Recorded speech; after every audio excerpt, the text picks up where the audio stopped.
Welcome back to the Wynn's Kitchen podcast. I'm your host, Wynn Austin, the founder and CEO of Wynn's Kitchen. Join me on this journey as I learn how to grow my CPG food brand from my kitchen onto the shelves. Today's guest is Sashee Chandran, the founder of TeaDrops, a tea brand that creates organic, loose-leaf, single-serve tea, conveniently packed into a drop. It's microplastic-free and dissolves instantly. Hi, Sashee. Thank you so much for being here with me. Thanks so much for having me. Yeah, I'm so excited to learn more about you and how you created this brand. I know we met at a dinner, I think, a few years ago already. Yeah, I think it was a Nielsen dinner. Right? Yeah. Oh, that's right. That's right. And I know you shared your story with me, and I can't wait for our listeners to hear. Can you tell me a little bit about your background and what tea means to you? Sure. So I started TeaDrops. It'll be our 10-year anniversary, or was our 10-year anniversary at the end of December, which is kind of unbelievable to me. But I started this journey 10 years ago when I was a heavy tea drinker myself. And I was looking for something that balanced the convenience of instant tea, but the quality of loose leaf tea when I was, managing, working in a high pressure environment, running meeting to meeting. I have culturally a background tied to tea. My dad was born on a tea estate in Sri Lanka. And my mom is Chinese. So both of those countries at one time were the largest exporters of tea. So there was a lot of tea growing up in my household, at the dinner table, conversation table, and it just became a drink of comfort for me. And so that's why I've always been attracted to this beverage and why it's such a meaningful beverage to me. That's awesome. On my list this year is drinking more tea. Like, same thing. My background's Vietnamese. We always drink tea like after dinner. And the saying is, and I don't know if it's true or not, maybe you'll know, but they always say like, oh, if you eat like, Vietnamese food or Chinese food, you have to drink tea. So it kind of like breaks down like the oils and fats. Yes. They say that. My mom will call it like being cooling for the system. So yeah. Very cool. And so you grew up drinking tea. It's important to your family. And so you wanted to create a convenient way to drink tea. So why did you decide to create this invention instead of using one of those like ready-to-made bags? Well, I did. So like I stumbled upon actually making it, but I was, at my workplace and trying all of the tea bags in the break room and then realizing, wow, this like, it just like doesn't taste right. Like the quality of loose leaf tea is so different than bag tea. And now learning more, there's a reason for it. Often tea bags are made with tea dust. So the last part of tea harvesting and production. So it never captures that same aroma or quality that you experience when you drink loose leaf tea. And then on the loose leaf tea front, there was just, an array of different kinds that I tried. But again, I realized there's so many steps involved to preparing it. When you're running meeting to meeting, it's just not a feasible ritual to engage in. And so there's a time and place for it, but it's definitely not the workplace. Yes. So I was looking for something that met my current life situation, which was I was a young professional on the go, wanted something still a ritual tea experience that could move with me through my day. And when I didn't see anything, I went to the grocery store. I looked online. That's when I started thinking like, is that even possible? I saw a lot of instant teas on the market, but they also were not super high quality. And then one day I was at a mall and I passed by Lush, which is like a bath cosmetics. So And I saw a bath bomb and I kind of when the light bulb went on, like, okay, what if you can make the form factor into a type of bath bomb experience, but make it tea? And that's what drove the decision to make it into this form factor of the drop. And so I started making it, testing it with colleagues, selling at farmers markets initially. I went to SCORE, which is a business resource center, and there was a retired attorney who told me, I think you have something that you could patent. This is like a pretty novel idea. So I didn't have the money at the time to secure a patent, but I but he said, look, a lot of this you can do on your own. Look at the USPTO site, see any comparables, write your provisional patent, and I can review it before you submit it. So that's what I did. I did it for $0, except my time and effort, and obviously the submission costs on the USPTO site. But that was the initial start of securing the patent for the innovation. I mean, I love that story, and it's so fascinating and inspiring because, I mean, just to like find the inspiration from a bath bomb, right? And bringing that to reality, like I don't think people understand how hard that is, and to really go for it. I mean, I'm very familiar with tea.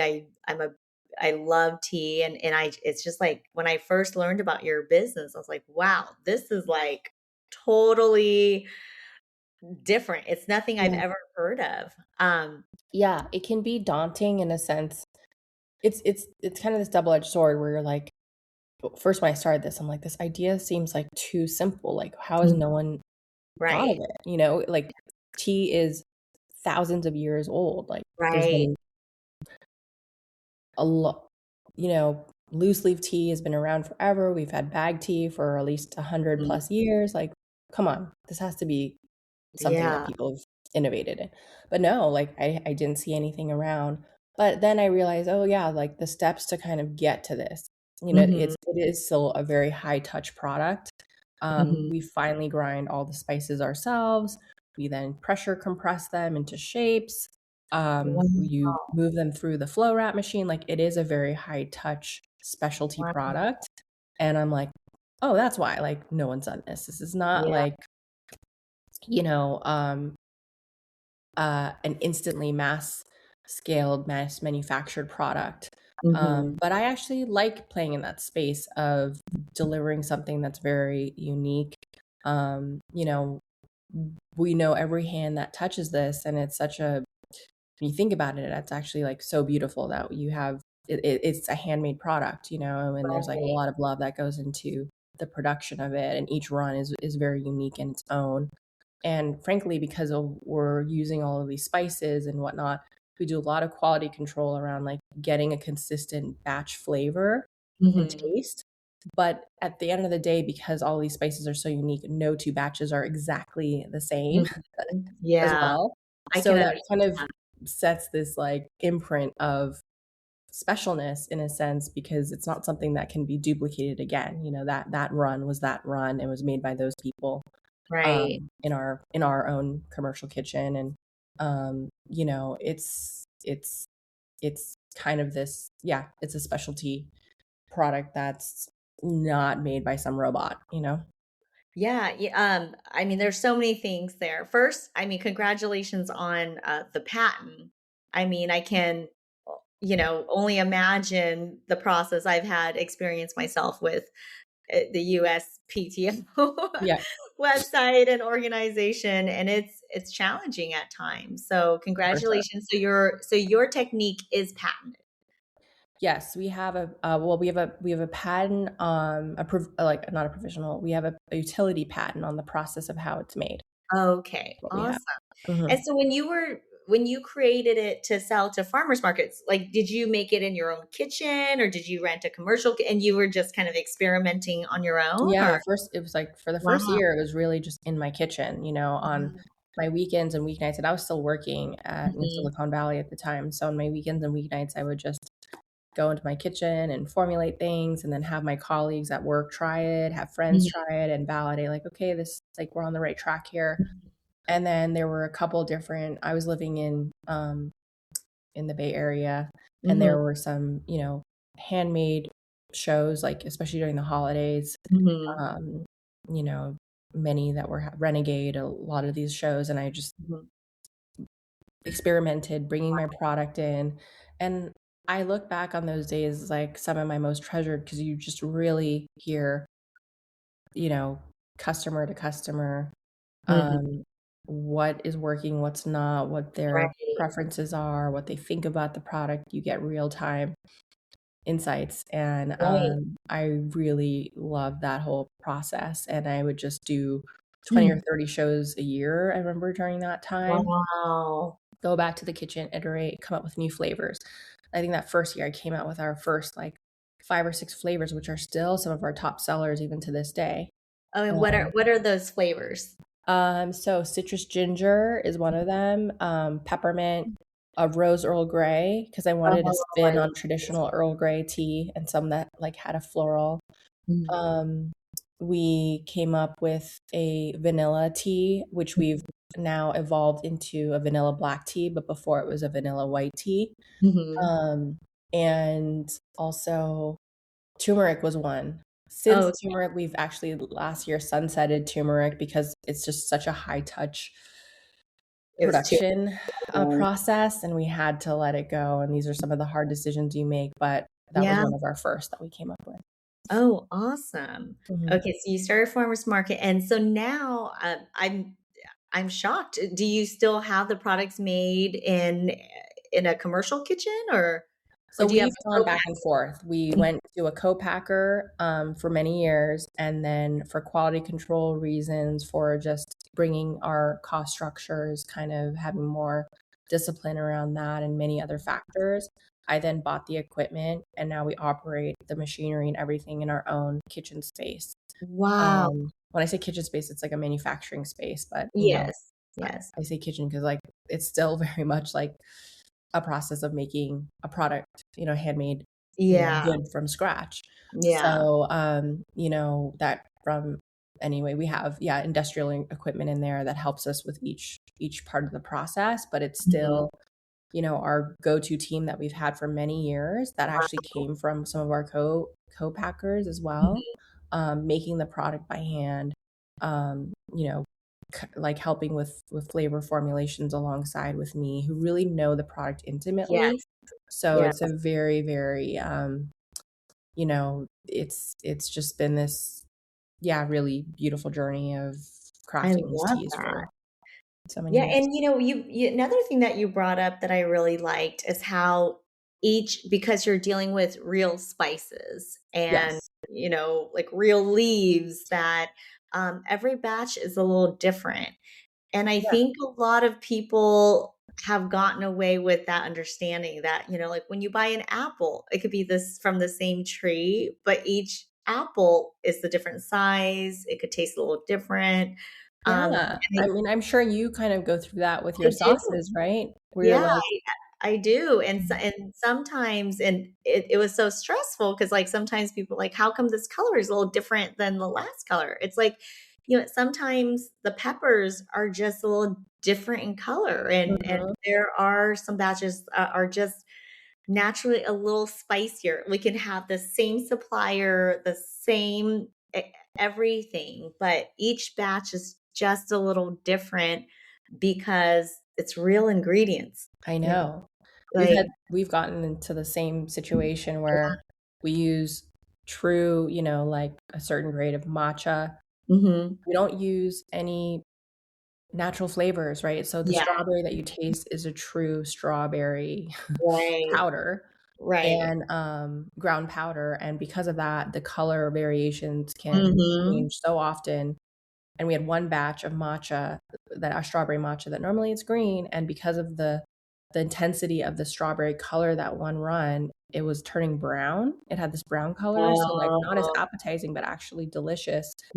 But yes. it's because of the flavor, I mean, the spice profile, that specific batch. And so you run into this all the time.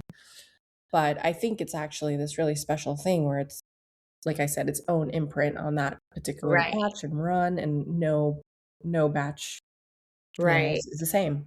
And I think it's a re-education of, hey, Mhm. when you eat real food, like, and you don't add red dye, Mhm. if I add red dye, every chili sauce jar will be the same color, or if I add, food coloring, they would all look the same. Yeah, Um, but when you puree ingredients, there's going to be variations, and you cook it up. There's going to be variations of color. So I love that you said that, and I think that I think the movement is getting there away from like perfection, because people are starting to understand perfection means fake. Mm-hmm. Yeah, absolutely. Yeah, I It think, I needs mean, very little peppers or very little tea, and then there's like all these additives to make it that color. Like, yes, yes. And, you can kind of just like, we just had like a box of Cheez-Its here, which I never get. And I'm like, Cheez-Its always tastes and looks the same no matter Mhm. where you are. Yes. Right now in Hawaii and on an island or in, Arizona or even overseas, it's like, it's going to taste like a Cheez-It, Right. which is not necessarily the same for small batch products. Right. Or real, like Mhm. handmade products. Yeah. No, I do. I love that. And so tell us where, because so it's been 10 years. Like where is your business now? And what would you say some parts that are probably the most challenging phase of the Yeah. 10 years? I mean, every year presents a new set of Mhm. challenges to work through and new horizons and new insights and new just like it's like very illuminating, right? You learn so much about yourself Mhm. as well as Yeah. business.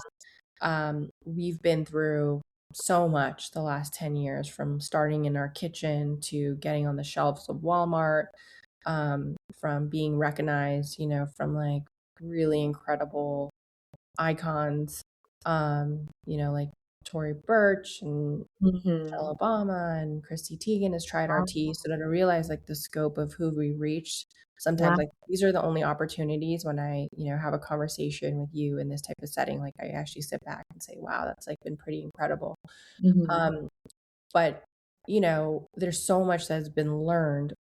We were packaging this out of my downstairs garage, and then we moved to uh, a fulfillment center, and then we've changed fulfillment centers like a number of times. You learn just around the discipline of the cost structure, because you can have an amazing tasting product, but if you can't get your numbers to work in terms of, the margin, the cost of Right. ingredients, the fulfillment cost, the cost to ship it to you, how much you're charging the customer for that experience, like none of this works. And it's always a moving target. Like we were hit with tariffs this last year. We were hit with increased costs across the board on all of our ingredient, Mhm.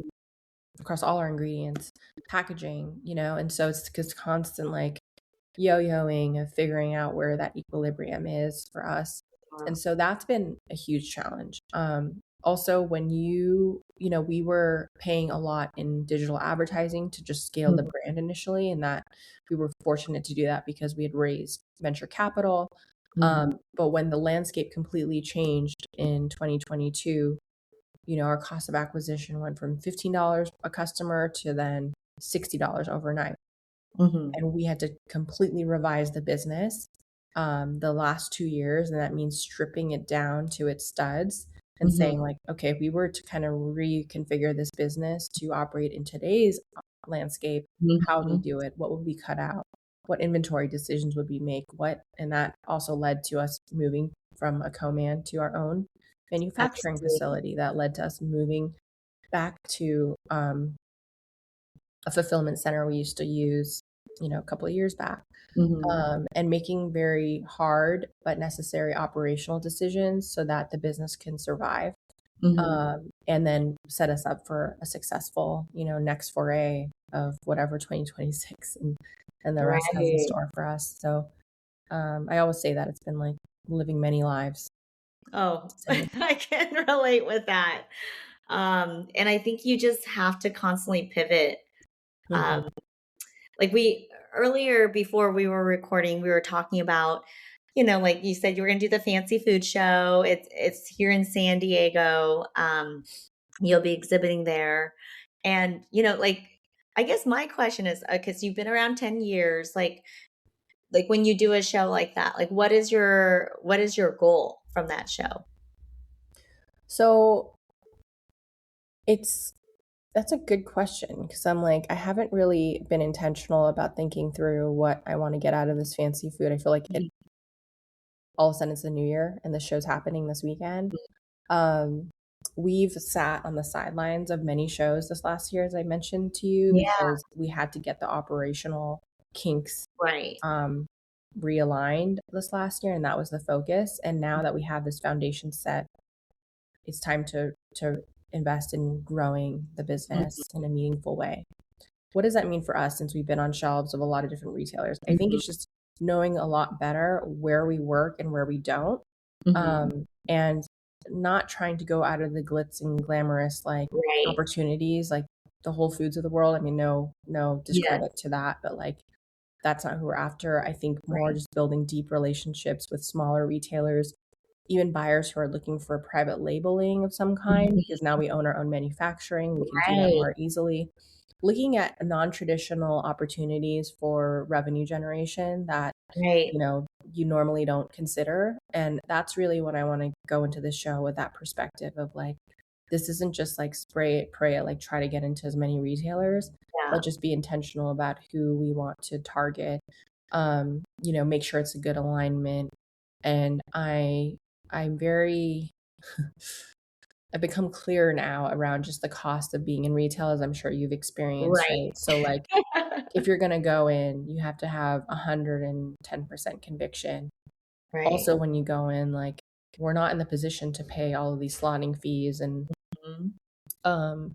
the, you know, advertising fees that are required. And I feel I've gotten even more aggressive the last couple of years. Promotions, like even doing a demo, a lot of places will charge you a lot to do the demo, and then if you have to pay someone, I mean, it's very difficult to even break even.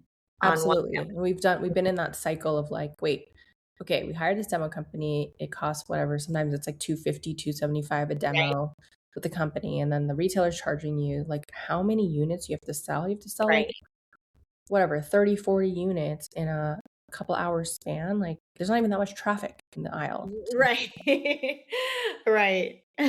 Or you have to have one incredible salesperson, which is definitely hard to come by, you know, or yourself, and that's like time away from other parts of the business. So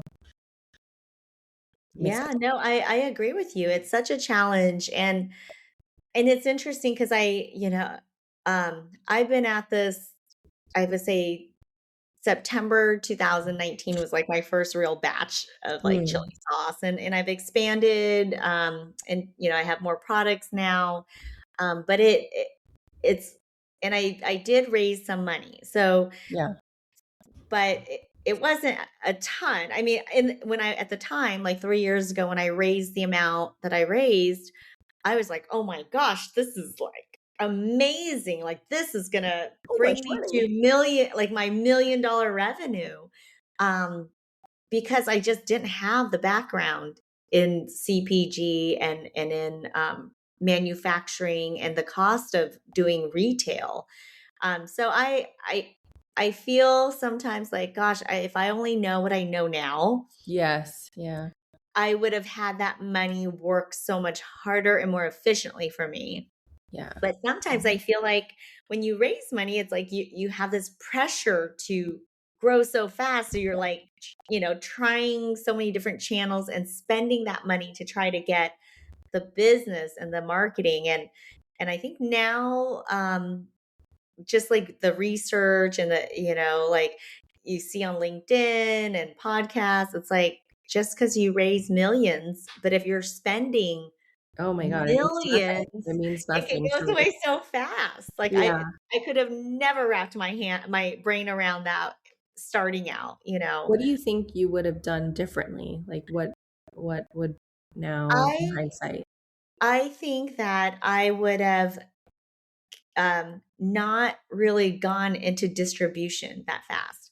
I've actually never did farmers markets. I started from my kitchen. I had a long list, and it was just a hobby. I didn't think I could ever. I'm like, every time I start researching, I'm like, this is crazy. I don't know anything about this business. It looks really hard. And I would call co-packers, and they would be like, you have to, your minimum order is like 8,000 jars. I'm like, so absurd. Oh my God, I have a list of like 100 jars a month. So I was like, no. And I really tried to quit many times. And I'm like, I don't even know what I'm doing, you know, And so I think that, but then when you get that traction, and then when I first got like that batch with a small co-packer in San Diego, and then when I raised money, then it's like I felt this pressure. I got to be this big brand fast, and I got to go far and deep, and like I got into Erewhon by myself. No, like this was like before the pandemic. I got into Erewhon. Just there were only 6 stores. I sent a little thing. I sent off my little jar with my label I designed for $100, and they were like, "We'll take it." They're like, "You're approved," and I didn't even know what that meant. I'm like, "What does that mean?" They're like, "We want you to drive down and deliver." I was like, "Oh crap!" Like that's amazing, yeah. And so you know what? If I would have kept self-direct distribution longer, like even Erewhon, I don't know what it is at this time. I have a distributor now, but if I would have just kept it going longer, direct and shipping to them is way less expensive than going through a distributor, right? We could talk about distributors for another stories. Yeah, we've basically gone out of majority of distributors. Just we only go with one that currently services Sprouts because we have to. But and we've been very picky on what the distributor can do, because we noticed that a lot of distributors were selling our product to third-party sellers on Amazon. And I was like, what the heck is happening? Like, how are all our products on Amazon all of a sudden? And then I realized, like, oh, these distributors don't care necessarily. They're just selling it to whoever will buy. Right.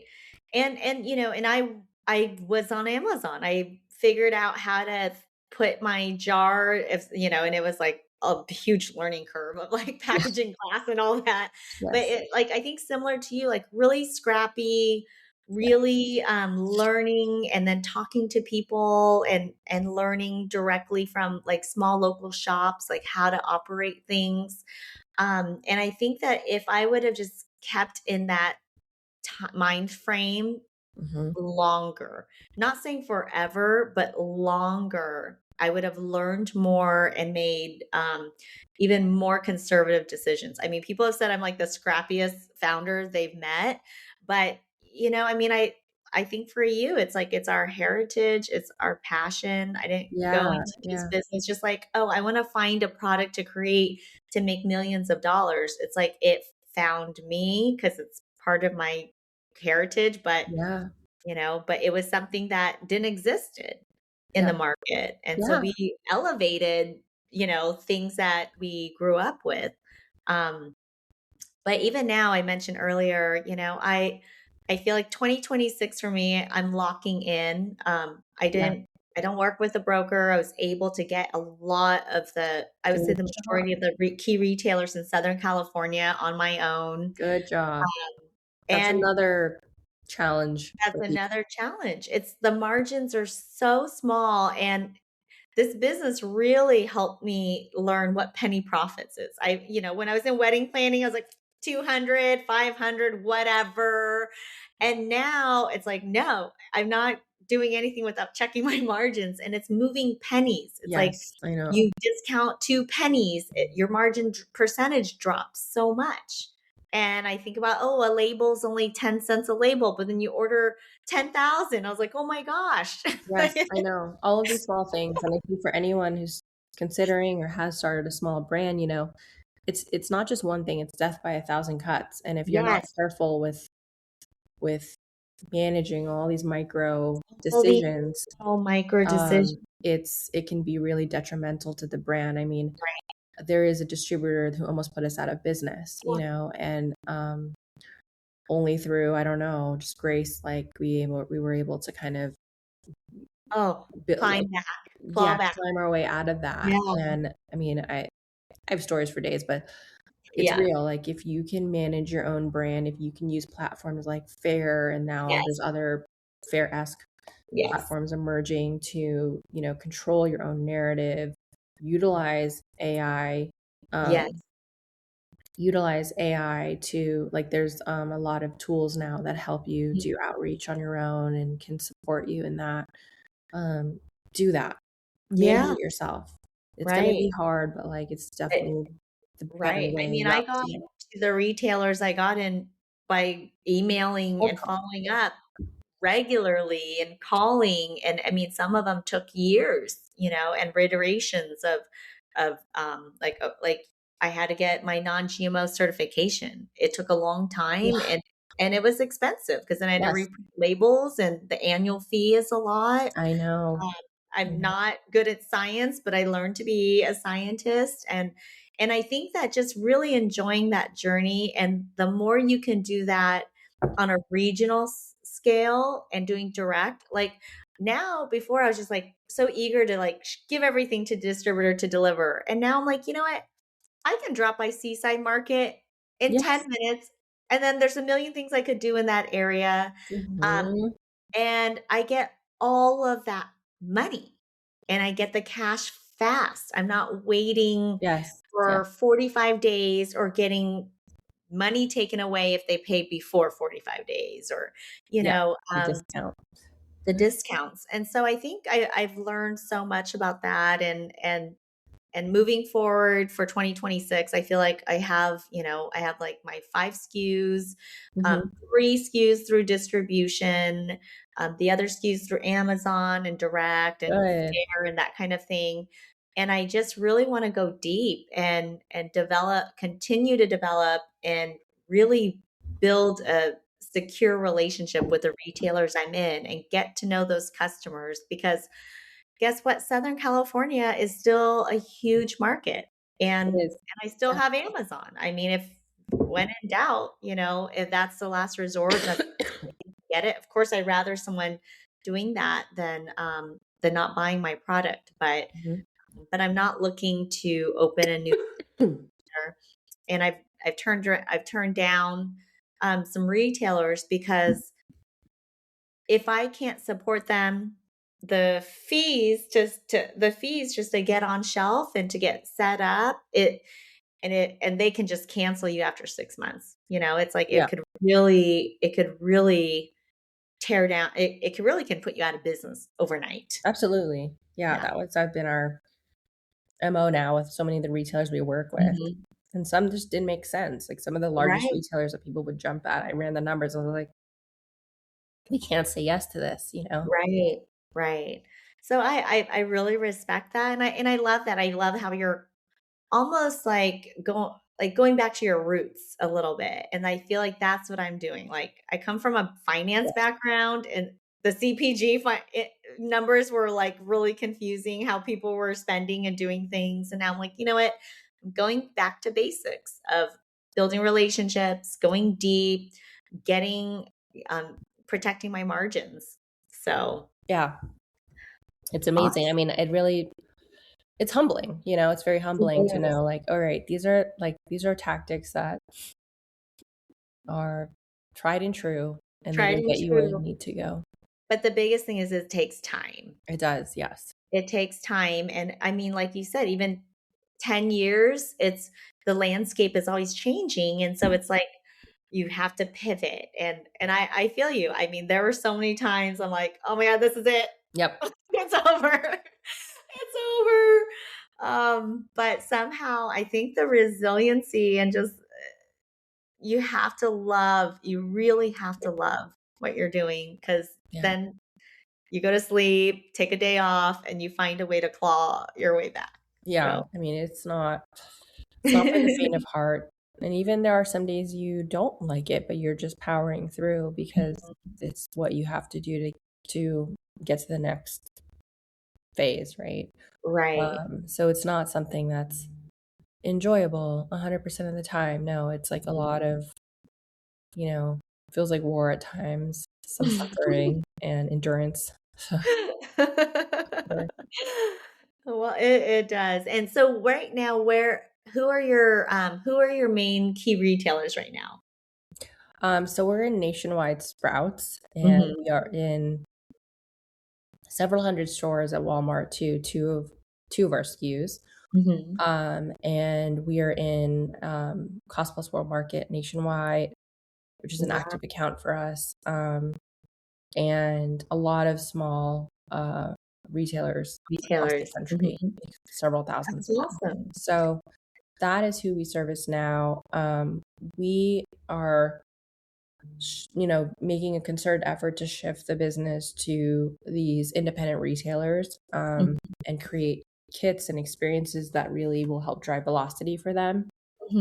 So that is my focus for this next year, is to grow that business, and even food service, since I think that could be an opportunity for us if positioned the right way and with the private label component.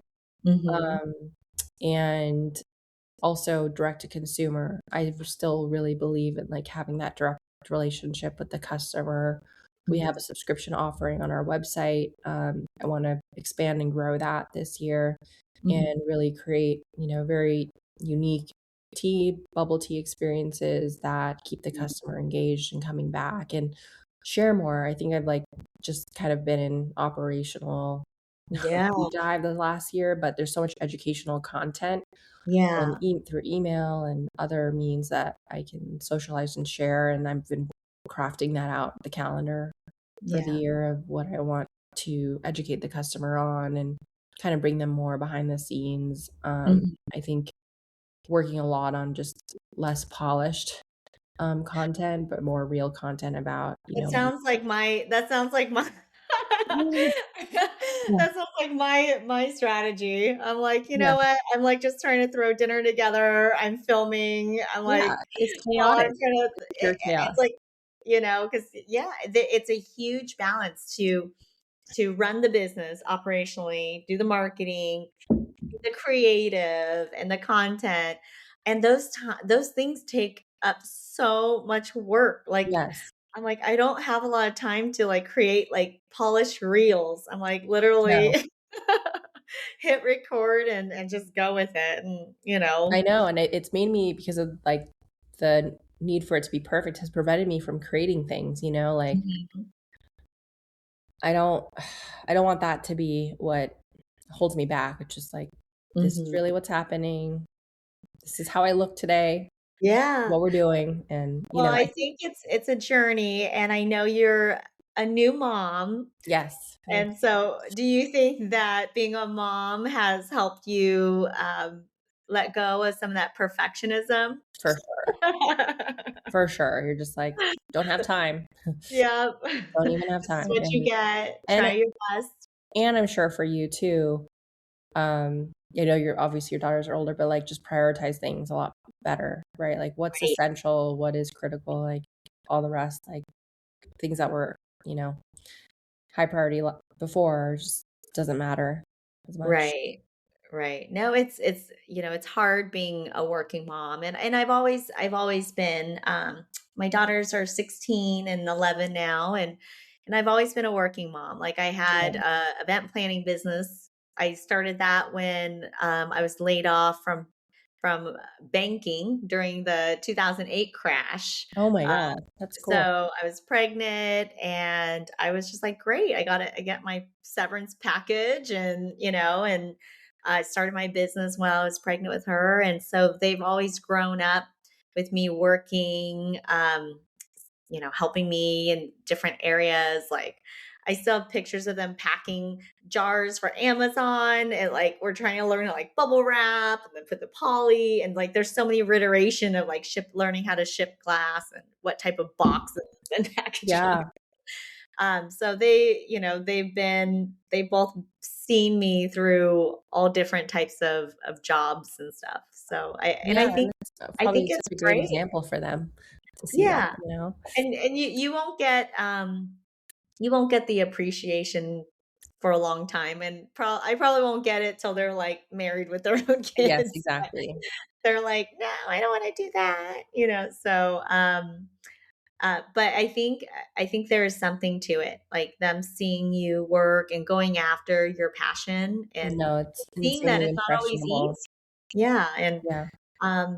I do prioritize like making most of my dinners at home and cooking for them. So that's just what brings me joy. So, I feel like there's like founders of different phases in their life. And I started this when I was a single mom. And so, I think it's important to just be where you are in your life and do what you can. And instead of, I think, trying to operate it like someone else, like I it's like, because appreciate that because I think like to your point, like I've had to let so many things go this last Mhm. year, like, and Yeah, also just, you know, even right now, extending our trip, you know why that's something I would not do, but I'm like, I have to just let it go and yeah, prioritize, family time and that means that some things may suffer, but it is right. what it is. This is the phase that I'm in right now and R- not feel Right. sorry about it.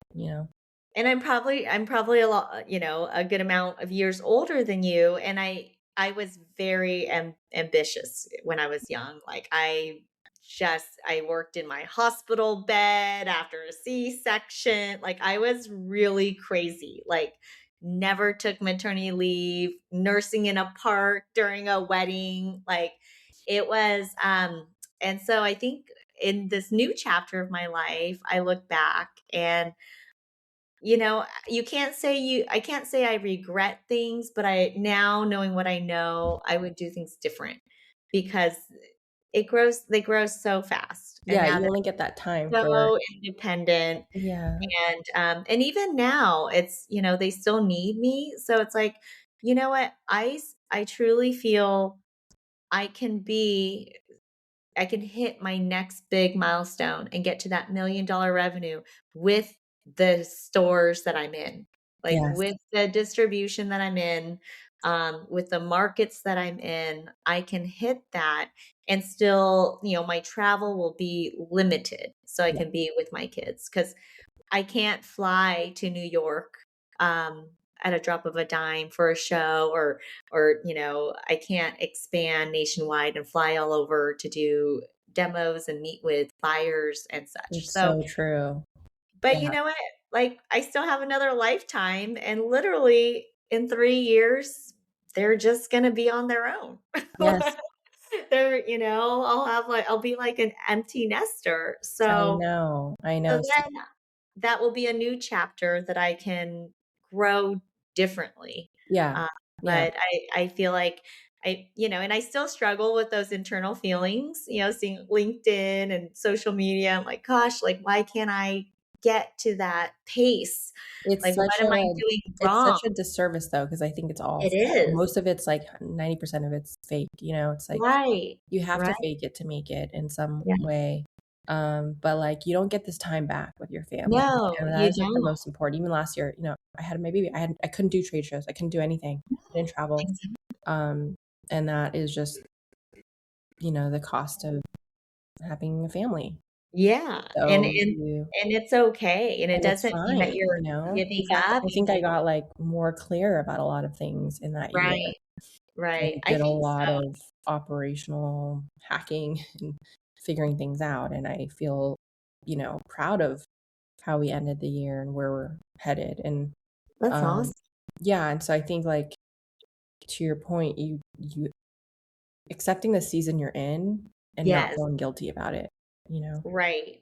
That, and those days of feeling guilty are less and less for me because now I'm just Yeah. like, you know what? Like my body is tired sometimes. I just need to rest.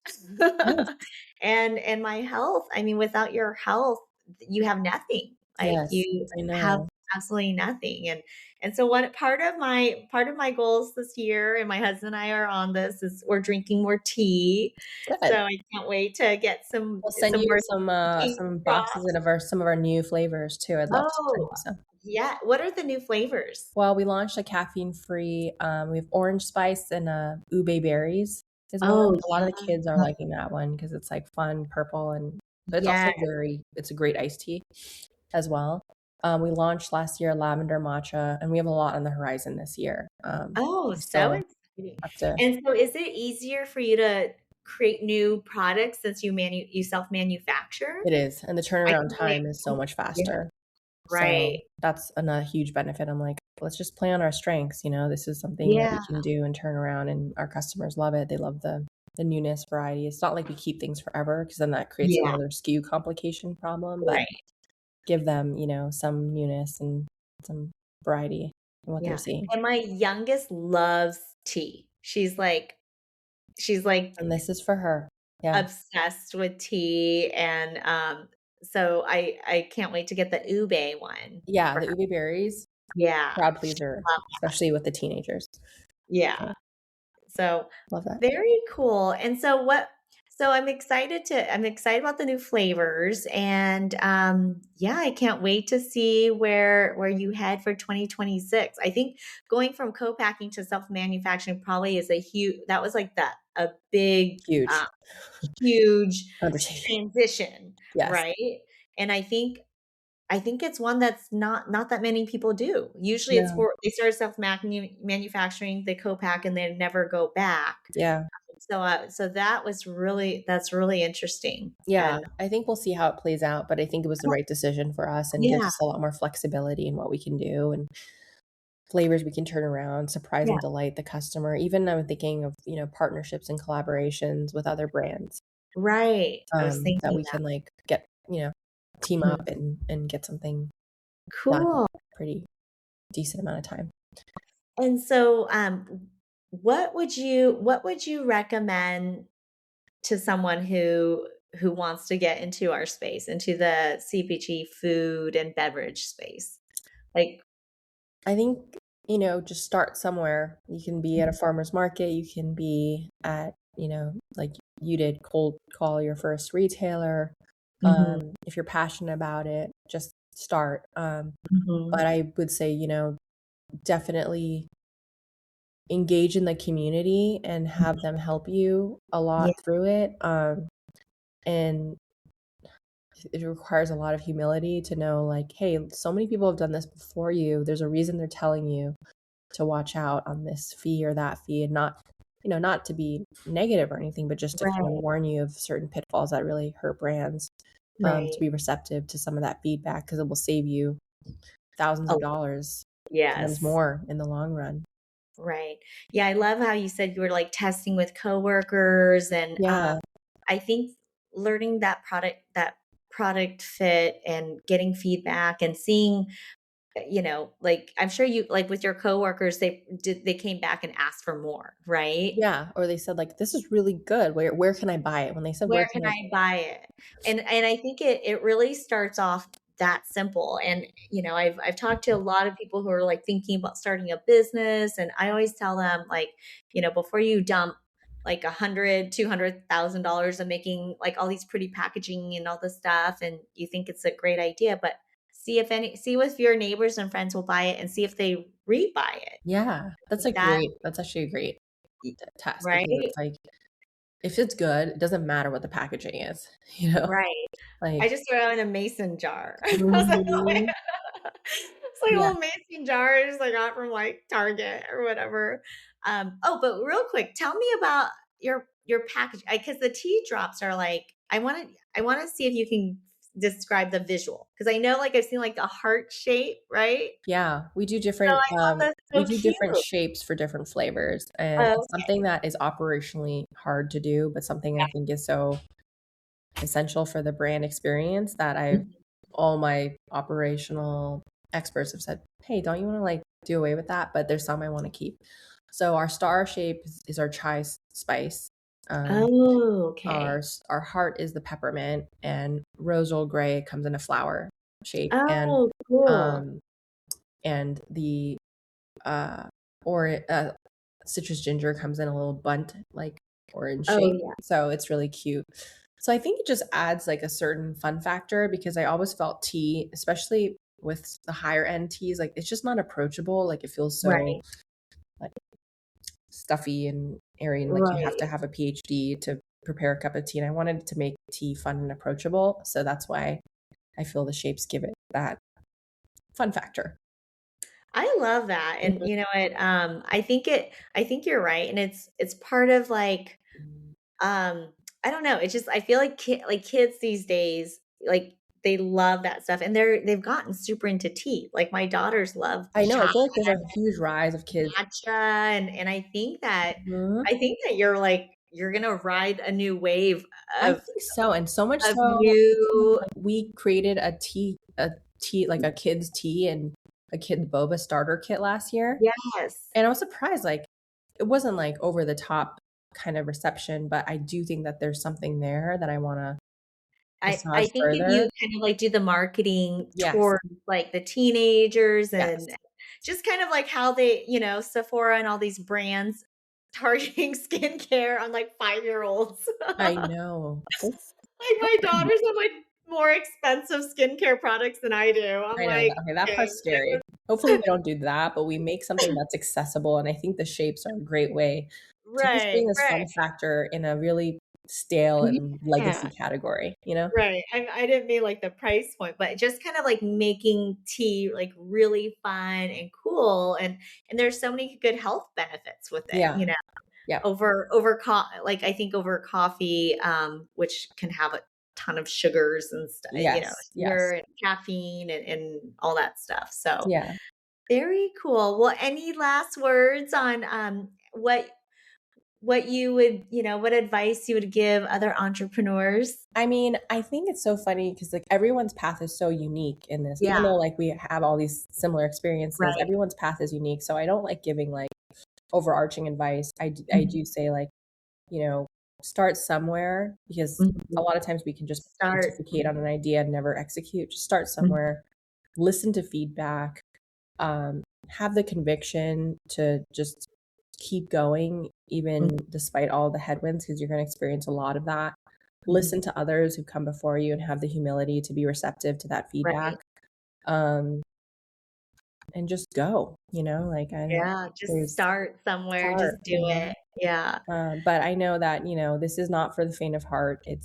It'll test you in ways that you won't imagine. Like I've been brought to my knees running this business, and I Yeah. probably, will experience that even more as the years go on. And it's humbling. It's there's so much self There's so much evolution that aspect to happens. it. Yeah, so many aspects to it, and highs and lows and Yeah. things. So I think one thing is just having a really good internal compass, whether that's a Yes. spiritual practice or something to ground you, because I love otherwise that. you're experiencing all these highs and lows without having that grounding factor. Right. And that can come in so many different forms for people, but that is also another suggestion I would give you. I agree with that. Instead of chasing all the shiny, Hmm. trendy things, I've been asked so many times, like, "Oh, can you put in a squeeze bottle?" Yeah. I'm like, Yes. Uh-huh. A, I don't want to have my stuff in plastic. Yeah. Um, and B, my products is just the texture and everything. It's not doesn't do well in a squeeze bottle, right? Right. So I agree with that. Just like really staying grounded and authentic in who you are and know what your why is. And I think just having that spirituality, like, to keep you Yeah. grounded. Because I feel like sometimes there have been moments where I've jumped on a train and I'm like, where am I going? Yeah. Yeah. What am I doing? Yeah. And is this like really resonating with my true north? And you have to Yes. evaluate that all the time. Yeah. It's Oh my really gosh. interesting. Well, Anyway, thank you so much I know you're on vacation. no, So I'm happy to talk, and it's just good to get to know you more and yeah, have this thank you. conversation. So thanks for inviting the conversation. Absolutely. It was such a pleasure having you on here today. And can you share with us, like, how do people connect with you? Where can they find your products? And like, what is the best place for them to find more about your brand? Yes, so for TeaDrops, you can visit our website, which is myteadrop.com. We're also available in Sprouts and select Walmarts nationwide. Mhm. And best place to find us is on our website, Amazon, and those retailers. And best place to get in touch with me is either Instagram. My handle is Sashee Chandran, or on LinkedIn. I'm there. I don't check Okay. it that frequently, but I am there. Perfect. Well, thank you so much again. Yeah, And I thank can't wait you. to go. I live right next to Sprouts, so I can't wait to grab Yeah, and some. we'll send you a box. I'll get your address after this. Oh, thank you Yeah. so much. All Okay, right. thanks. We'll stay in touch. Okay. Bye.